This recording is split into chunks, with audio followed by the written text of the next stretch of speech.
عليك أحسن القصص بما أوحينا إليك هذا القرآن وإن كنت من قبله لمن الغافلين.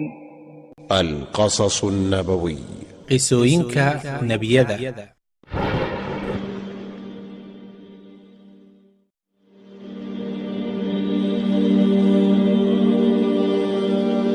qisadeenna maanta waxaan ugu sheekayn doonnaa inshaa allah dulkifil nabad dushiisa ha ahaatee wuxuu yidhi alle kor ahaaye وإسماعيل وإدريس وذا الكفل كل من الصابرين.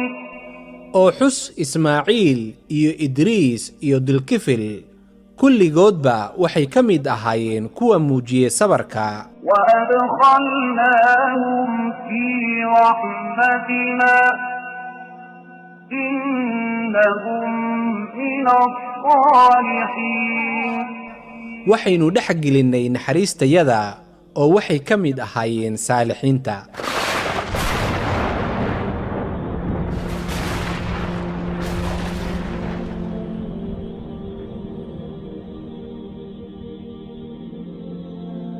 haddaba aayaddaasi waxaa ka muuqata oo laga garan karaa sida lagu xusay qur-aanka la jirka nebiyada iyo dulkifil inuu ahaa nebi nabad korkiisa ha ahaatee waana qowlka ugu caansan in kastoo ay jiraan dad ku sheega inuu ahaa nin saalix ah oo suubanaa. si kastaba ha ahaatee markii nebi alyasac uu duqoobay ayuu wuxuu yidhi waxaan jeclaan lahaa inaan dadka u magacaabo qof ka shaqeeya danahooda inta aan noolahay si aan u eego inta aan noolahay shaqadiisa iyo inuu ka soo bixi karo xilkii aan u dhiibay. wuxuuse qof kasta oo xilkaasi ka soo bixi kara u diyaariyey 3 shardi. markaasuu alyasac isugu yeeray dadkii una sheegay shardigii. wuxuu yidhi waa inuu soomaa maalintii oo dhan.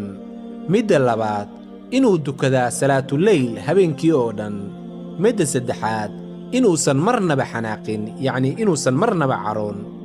markaasi nin baa istaagay oo ku yidhi aniga. alyasac ayaa ku yidhi oo ma waxaad samaynaysaa inaad soonto maalintii oo dhan oo habeenkiina salaad u istaagi oo haddii lagaa xanaajiyana aadan caroonayn?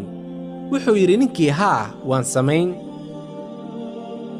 alyasac wuu isaga jeestay ninkii maalintaasi.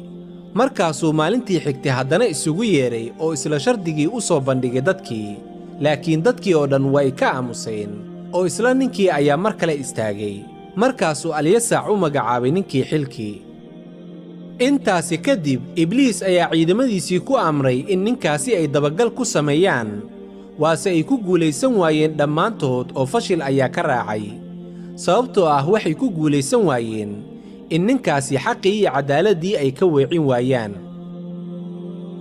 markaasuu ibliis ku yidhi ciidankiisa bal aniga ii daaya. markaasuu isaga soo dhigay qof sabool ah oo da' ah. wuxuu u yimid xilli duhur ah oo ninkii xaakimka ahaa uu seexan jiray. sababtoo ah waa xilliga keliya uu seexan jiray maxaa yeelay habeenkii oo dhan salaad ayuu u taagnaa. markaasuu ibliis albaabkii u gargaraacay ninkii. ninkii ayaa weyddiiyey qofka albaabka u gargaraacaya. ibliis ayaa ugu jawaabay waa qof oday ah oo miskiin ah oo la dulmay. markaasuu albaabkii ka furay. ibliis wuxuu bilaabay inuu ninkii ugu sheekeeyo dhibkii haystay. wuxuu u sheegay in cadaawad ay kala dhexayso dadkiisa oo si xun ay ula dhaqmaan isaga.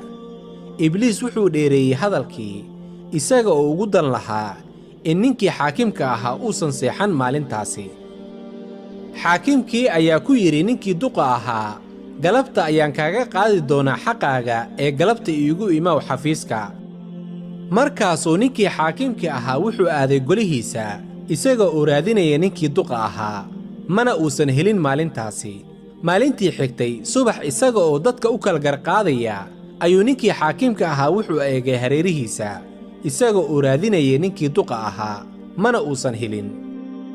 markii la gaaray saacaddii nasiinada oo barqakululkii ahayd ayuu gurigiisii iska soo aaday isaga oo doonayay inuu waxyar indhaha isgeliyo saa waxaa albaabkii u soo garaacay isla ninkii duqa ahaa. markaas ayuu weyddiiyey cidda albaabka taagan. wuxuu u sheegay inuu yahay duqii dulmanaa. markaasuu albaabkii ka furay oo ku yidhi, sow kuma dhihin ii imaaw intaan xafiiska joogo. ninkii duqa ahaa wuxuu yidhi, dadkaygu waa dad ay balo ku dhacday oo habaarqabayaal ah. markii ay ogaadeen inaad xafiiska fadhido ayay ugu dhaheen waan ku siinaynaa xaqaaga, oo sidaasi ayaan isaga joogay. markii aad xafiiska ka soo tagtayna xaqaygii waa igu boodeen, yacni waa ii diideen. markaasi ayuu ku yidhi hagaag, markay ii imaaw hadhow markaan xafiiska tago. maalinkaasi wuxuu xaakimkii seegay ama uu waayey saacaddii uu nasan jiray oo barqada ahayd. wuxuuse aaday golihiisii garsoorka isaga oo sugayay ninkii odayga ahaa, laakiin uma uusan imaan. markaas ayuu lulmooday oo hurdo qabatay. wuxuu iska soo aaday gurigiisa isaga oo amray mid ka mid ahaa ilaaladiisa inuusan cidna u oggolaan inay gudaha soo gasho, maxaa yeelay 2dii cisho ee tagtay ma uusan seexan. ninkii waardiyaha ahaa wuxuu yidhi waa yahay, oo wuxuu istaagay albaabkii. muddo yar kadib waxaa u yimid ninkii duqa ahaa. wuxuu waardiyihii ka codsaday inuu gudaha u galo xaakimkii, laakiin ninkii waa uu ka diiday oo ku yidhi, iska noqo adeer, lama oggola inaad gudaha u gasho. ninkii duqa ahaa wuxuu ogaaday in loo diiday inuu gudaha u galo guriga. wuxuuse go'aansaday inuu xagga dambe oo guriga uu ka boodo oo uu galo qolkii uu ku jiray ninkii xaakimka ahaa. ninkii baa soo kacay oo ku yidhi waardiyihii, sow kuma odhan qofna ha u oggolaan inay gudaha u soo gasho guriga. waardiyihii ayaa ku yidhi xaakimkii, ninkan guriga kama uusan soo gelin albaabka ee weydii halka uu ka soo galay. ninkii xaakimka ahaa wuu istaagay oo wuxuu eegay albaabkii, mise waa sidii uu albaabka u xidhay. wuxuu la yaabay ninkan duqa ahaa sida uu guriga ku soo galay. ninkii xaakimka ahaa markaas ayuu wuxuu ogaaday wuxuu yahay ninkan qolka kula jiraa. wuxuuna ku yidhi, ma waxaad tahay cadowgii alle? ninkii duqa ahaa wuxuu yidhi haa.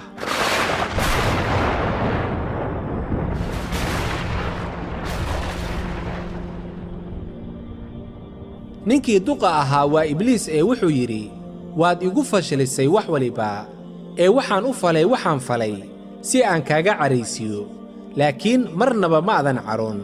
markaasuu alle u magacaabay ninkii xaakimka ahaa dilkifil, oo macnaheedu tahay xilqaado wanaagsan.